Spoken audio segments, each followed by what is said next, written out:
अल्हम्दुलिल्लाहि नहमदुहु व नस्तईनुहु व नस्तगफिरुहु व नु'मिनु बिहि व नतवक्कलु अलैहि व नऊज़ु बिल्लाहि मिन शुरूरि अनफुसिना ومن سيئات أعمالنا من يهد الله فلا مضل له ومن يضلله فلا هادي له ونشهد أن لا إله إلا الله وحده لا شريك له ونشهد أن سيدنا وسندنا وحبيبنا وحبيب ربنا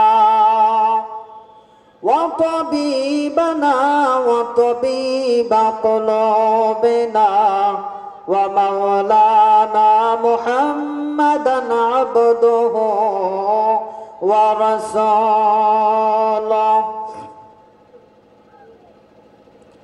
الذي أرسله بالحق بشيرا ونذيرا وداعيا إلى الله بإذنه وسراجا منيرا أما بعد فقد قال الله تبارك وتعالى في كلامه المجيد والفرقان الحميد أعوذ بالله من الشيطان الرجيم بسم الله الرحمن الرحيم فمن كان يرجو لقاء ربه فليعمل عملا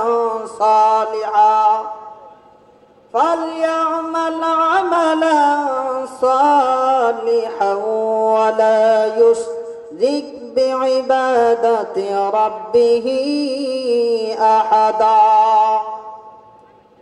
قال نبينا محمد صلى الله تعالى عليه وسلم كل أمتي يدخلون الجنة إلا من أبى قيل ومن يأبى قال نبينا محمد صلى الله تعالى عليه وسلم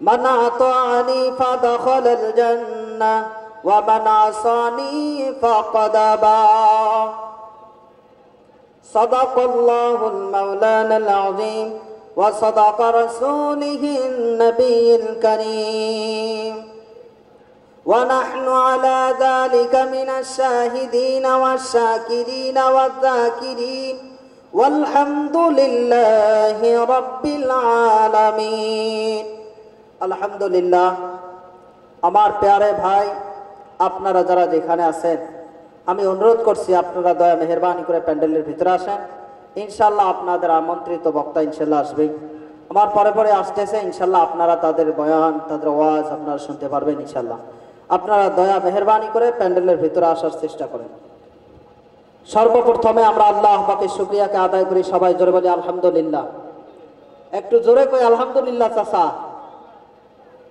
যাই হোক এইটা তো দিনী মজমা হয় কি না দিনী মজলিস যেই মানুষের একটা কথা সবাই খেয়াল রাখবেন ওই মানুষের কপালের মধ্যে ওই মানুষের তাকদিরে হিদায়াত মিলবে না যেই মানুষের দিলের ভিতরে তিনটা বস্তুর প্রতি ঘৃণা থাকবে তিনটা বস্তুর প্রতি হিংসা থাকবে ওই মানুষের কপালে হেদায়েত মিলবে না। তো যাই হোক আমার বন্ধুগণ, তার মধ্যে 1 নম্বর একটা আছে, সেটা হচ্ছে দ্বীনি মজলিস। দ্বীনি মজলিসের প্রতি যার হিংসা থাকবে, যার মনোভাব খারাপ থাকবে, নিয়ত খারাপ থাকবে, সে কখনো দ্বীনি মজলিসে বসলেও সে কখনো হেদায়েত প্রাপ্ত হইবে না। এই জন্য আমি আপনাদেরকে বলি, এখনো যারা আছেন, ও ভাই একটু দয়া করে ভিতরে আসেন তো, ইনশাল্লাহ আসেন, 2-4 কথা আলোচনা হবে। আমার বন্ধুগণ,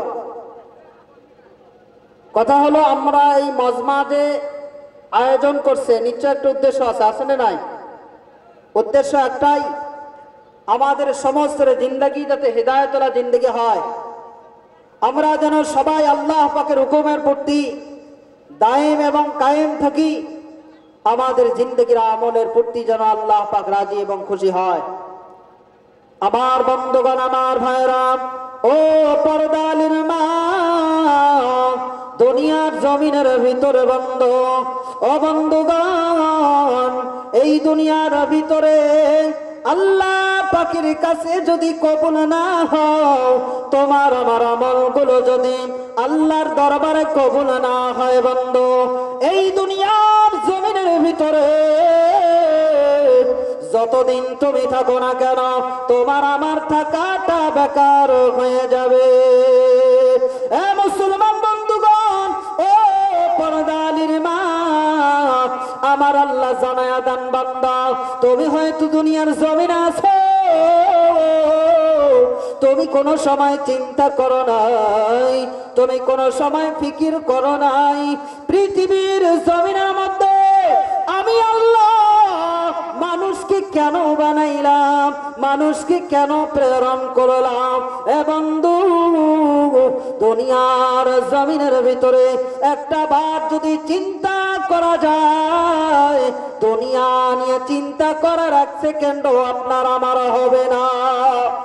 মুসলমান বন্ধুগণ, ও পর্দালির মা, এই দুনিয়ার ভিতরে আল্লাহ তাআলা আমাদেরকে প্রেরণ করেছেন বন্ধু শুধু একটাই কারণ, ওয়ামা খালাকতুল জিন্না ওয়াল ইনসা ইল্লা লিয়াবুদুন। মুসলমান বন্ধুগণ, ও পর্দালির মা, আল্লাহ তাআলা পৃথিবীর জমিনের বুকে সমস্ত মানুষকে সৃষ্টি করেছেন বন্ধু আল্লাহর যেন ইবাদতকারী বনতে পারি, আল্লাহর যেন পছন্দনীয় বান্দা হয়ে যায়। এ বন্ধু, দুনিয়ার জমিনের ভিতরে যদি আল্লাহর ইবাদত করতে পারো, আল্লাহর হুকুমের যদি তাবেদারি করতে পারো বন্ধু, ওই কিয়ামতের ময়দান একদিন কায়েম হয়ে যাবে, তোমার আমার একদিন মৃত্যুবরণ হয়ে যাবে, তুমি আমি একদিন দুনিয়া ছেড়ে চলে যাব, এই দুনিয়ার জমিনের মধ্যে কেউ থাকবো না বন্ধু। ও পর্দালির মা, আল্লাহ জানায়া দেন, কুল্লু নাফসিন যায়িকাতুল মাউত। পৃথিবীর জমিনের বুকে যত মানুষ আমি আল্লাহ সৃষ্টি করেছি, যত মাখলুক আমি আল্লাহ বানিয়েছি, সমস্ত মাখলুক একদিন মৃত্যুবরণ করবে, একদিন মৃত্যুবরণ হয়ে যাবে। এ মুসলমান বন্ধুগণ, ওই মরণটা আসার আগে রে বন্ধু আল্লাহর ইবাদত করে আল্লাহকে রাজি খুশি করায় নাও। কারণ কি রে বন্ধু, ও পর্দালির মা, দুনিয়ার জমিনের মধ্যে আজকে তুমি আছো, আমি আছি, কালকে নাও থাকতে পারি। আজকে দুনিয়ার জমিনে আছি, কালকে অন্ধকারের কবরের বাসিন্দা হইতে পারে বন্ধু। কারণ কি রে বন্ধু, এমন কোন সময় নাই, এমন কোন দিন নাই বাসের নিচে লাশের খবর নাই। প্রতিদিন এলান হয়ে যায়, প্রতিদিন মানুষ কবরস্থানে চলে যায়, প্রতিদিন মানুষ কবরের ভিতরে ঢুকে যায় বন্ধু। ও মুসলমান বন্ধুগণ, কোন সময় জানি তোমার আমার নামটা এলান হয়ে যায়, কোন সময় জানি তোমার আমার কবরের ডাক এসে যায়। একটু কি চিন্তা করেছো বন্ধু, দুনিয়ার জমিনে আছি গো, এই হাতের দ্বারাই কত মানুষকে বিদায় দিয়েছি, এই হাতের দ্বারাই কত মানুষকে গোসল দিয়েছি, কিন্তু একদিন তোমার আমার উপরও মানুষ, তুমি আমার গোসলটাও মানুষ দিয়ে দেবে। তোমার আমার লাশের উপর মানুষ তুই হাতের দ্বারায় মাটি দেবে রে বন্ধু। ওই সময়টার আসার আগে আল্লাহর ইবাদতটা করে আল্লাহকে রাজি খুশি করায় নাও। কারণ কি রে বন্ধু, যদি আল্লাহকে রাজি খুশি করাইতে না পারো রে বন্ধু, ওই অন্ধকার কবর, যেই কবরে একলাই যাবি, কেউ তোমার সঙ্গী হবে না, যেই কবরে তোমার আমার কেউ সাথী থাকবে না, যেই কবরে কোনো কারো জন্য বাতিও হবে না, ওই অন্ধকার কবর ভয়ানক। যেই কবরের কথা বিশ্ব নবী আমার বয়ান করে শুনিয়েছেন রে বন্ধু। কারণ ওই অন্ধকার কবরে একলাই যেতে হবে। দুনিয়ার জমিনের মধ্যে যতই মুসিবতে পড়ো না কেন, দুনিয়ার জমিনের মধ্যে যত বিপদে পড়ো, যত মুসিবতে পড়বি, দুনিয়ার জমিনে বাবা গিয়ে যায়, মা গিয়ে যায় বন্ধুরে। এ মুসলমান বন্ধু, যখন কবরের মধ্যে যাবি, তখন আর ওই অন্ধকার কবরে তোমার আমার কেউ সাথী থাকবে না। আমার বন্ধুগণ, এই জন্য 1 নম্বর আল্লাহকে রাজি খুশি করায়া আল্লাহ পাকে রেজামন্দি হাসিল করে নিয়ে কবরের মধ্যে যাও, তাহলে কবরের মধ্যে শান্তি পাবে। এছাড়া শান্তি কপালে হবে না। কবর বানাইতে হবে এই দুনিয়ার মধ্যেই। কবরের জায়গাটা শান্তির জায়গা দুনিয়ার মধ্যে আমলের দ্বারাই বনবে, কবরের মধ্যে অশান্তির জায়গা এই দুনিয়ার জমিনে আমলের মধ্যে বনবে। ইনশাআল্লাহ যতটুকু কথা, যতটা যে কয়টা কথা বলছি, আপনারা যারা যারা যেখান থেকে শুনছেন, যদি কোনো ভুল ত্রুটি হয়ে যায় আল্লাহর হস্তে ক্ষমা করবেন। ধন্যবাদ।